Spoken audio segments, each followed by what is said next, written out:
Hey Gamecocks, here at South Carolina, we're known for having extremely passionate and supportive football fans. But why stop at football? This is what Stand Up Carolina is all about. Students looking out for each other when one may be in trouble. Coach Spurrier knows why bystander accountability is important. Do you? We're second in the nation for the number of women who are murdered by men. So domestic violence is really a huge, prevalent issue here in South Carolina. These are the words of Pamela Jacobs, the executive director of the South Carolina Coalition Against Domestic Violence and Sexual Assault. And they're startlingly true. According to the study, only Nevada had more male-on-female homicide in 2010. But what is bystander accountability, and how does it help?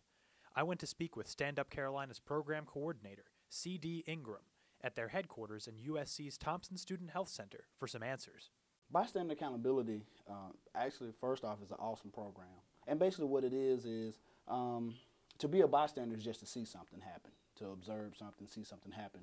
But to be an accountable bystander is to do something about it. Maybe you'll call the police, or maybe you'll get someone else to help you assist.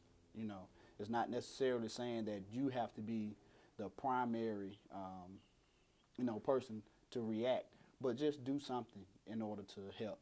In a state like South Carolina, and especially at a university like USC, bystander accountability and accountability in general are extremely important in preventing potential cases of domestic violence and sexual assault from ever happening and eventually ending up here, the Columbia Police Department, or worse.